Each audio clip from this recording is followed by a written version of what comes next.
Welcome, and I'm Karnataka Sharma. Let's talk about Karnataka elections. The strength and weaknesses of key parties in Karnataka is the issue. With 2019 Lok Sabha election just a year away, the countdown has already begun for the big two parties. Yes, Bharatiya Janata Party and Congress. Karnataka is the first major assembly election this year for both to test the water. While BJP is upbeat after its success in the assembly elections in Northeast earlier this year, which included Nagaland and Mizoram and Tripura, Congress will be looking to hold its ground where it still rules, the largest state in its kitty. Now here's a look at the strength and weaknesses of the key parties in the fray. First, let's have a look at the ruling party. Congress will go into the polls with at least three strengths. The number one strength, Siddaramaiah. The incumbent Chief Minister Siddaramaiah is one of the biggest strengths of the party. In the last 40 years, he is the only Chief Minister who has been able to complete a full term in office. He joined Congress in 2006 after his expulsion from JDS. Once considered an outsider in the party, Siddaramaiah has not only become almost indispensable for the Congress in the state, but also one of its biggest regional leaders across the country. Second, populist schemes. The Siddaramaiah government has taken several populist measures in the last few years. Apart from freebies like rice and milk to poor, the government offered laptops to SC/ST students and cash payments to women from minority communities. Siddaramaiah had also set up Indira canteens in the capital Bangalore, something in line with the Amma canteens in Tamil Nadu. It offers food to the needy at subsidized rates. 3. The Lingayat strategy. The Lingayat community comprises the major chunk of the Bharatiya Janata Party's vote base in Karnataka. Its chief ministerial candidate, B.S. Yediyurappa, is one of the prominent leaders from the community.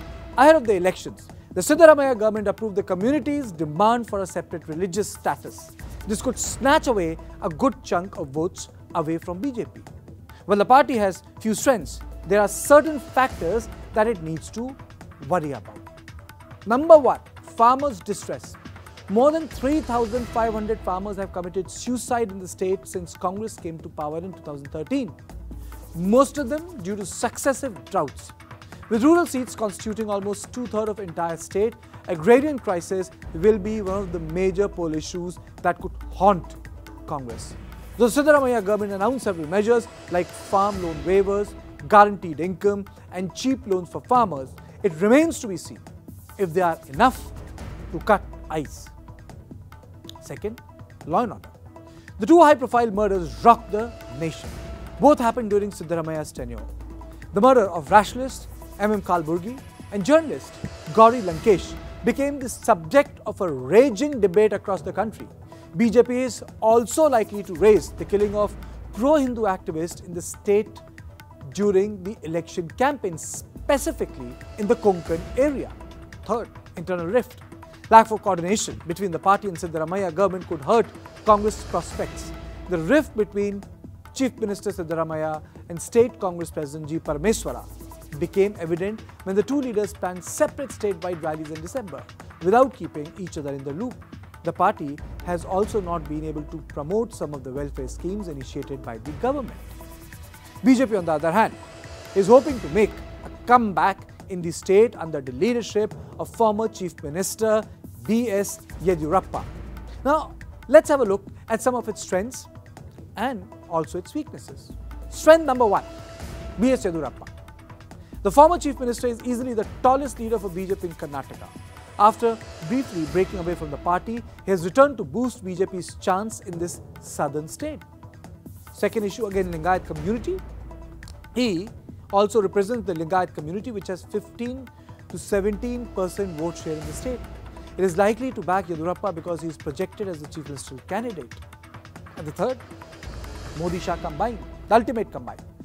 The PM Narendra Modi's campaign and party chief Amit Shah's poll strategies have won BJP several states since it came to power in the centre in 2014. Earlier this year, the party managed to gain further inroads in the Northeast state by winning 2 out of 3 states, either on its own or with shoot selection of allies.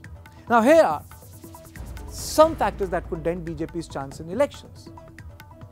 B.S. Yediyurappa While Yediyurappa remains a strong factor for BJP in the state, he could still be a reason for its failure in the forthcoming polls because of his image. He was accused of corruption and was sent to jail before being acquitted.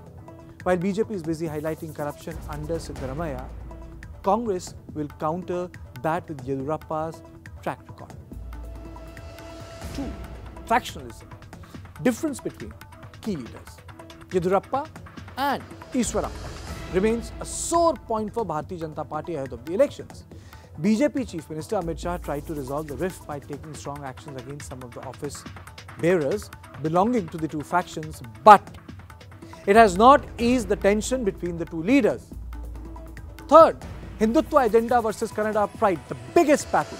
Anti-Hindi sentiment or the move to introduce separate flag for Karnataka are some of the strategies adopted by Congress to take on BJP's agenda in the state. Karnataka's move to keep Hindi out could unify the southern states which have resisted BJP's plan to make Hindi the official language of the country. And this makes it tougher for Bharatiya Janata Party. There is also a third party who can be a game changer in Karnataka. However, no one is willing to stick the neck out and bet for Janata Dal Secular to win the elections all by itself, despite being the only regional party that could impact the assembly polls in Karnataka. Pundits feel JDS is only worth a kingmaker's role and in case of hung verdict on lead. And here's what could be working for the party. 1. HD Kumaraswamy, easily the tallest leader JDS has right now, which is putting up a challenge to the two national parties. The former Chief Minister is known to be an able administrator and has influence among the working class. He has been touring the state, wooing farmers and promising loan waivers amid agrarian crisis. 2. Vocalikas. This is one of the major vote bank for the party. With the community's strong backing, JDS had won 40 seats with vote share of more than 20% in 2013 elections. While it may have lost some of its influence, it can still expect a strong backing from this community to enhance its chances, especially in the old Mysuru region. Number 3. Strategic alliances. The JDS alliance with BSP may help the party attract votes from the Dalit population in Karnataka. It is also trying to use actor Pawan Kalyan's popularity to attract young voters and consolidate its position. But all these may not be enough because JDS has more glaring weaknesses than its strengths, and that's the fact. Number 1 is the lack of leaders. Apart from the father-son duo of H.D. Deve Gowda, the former Prime Minister, and H.D. Kumaraswamy, former Chief Minister, the party does not have a second line of strong leader with mass appeal. Those leaders aren't there. As many as 7 of its legislators have deserted, leaving the party in a vacuum. Second, limited influence. JDS has its influence only in some parts of Karnataka. It's not a state party. Unlike BJP, Congress that does not have a pan-Karnataka presence. The party doesn't have leaders who can attract votes in crucial north and coastal Karnataka. While it can hurt the prospects of the bigger parties by cutting into the vote bank, it doesn't stand a chance to win the elections on its own. Third, lack of funds. Limited resources will affect the party's chance in the elections. The candidates do not have enough funds for campaigning. It will be difficult for the party to match either BJP or Congress when it comes to grand political rallies to reach the mass. And this could also affect the morale of the party workers on the ground. But just like cricket, election in India are also a game of uncertainty.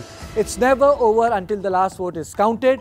We will have to wait and see who has the last laugh on May 15. So this is Kartikeya Sharma signing off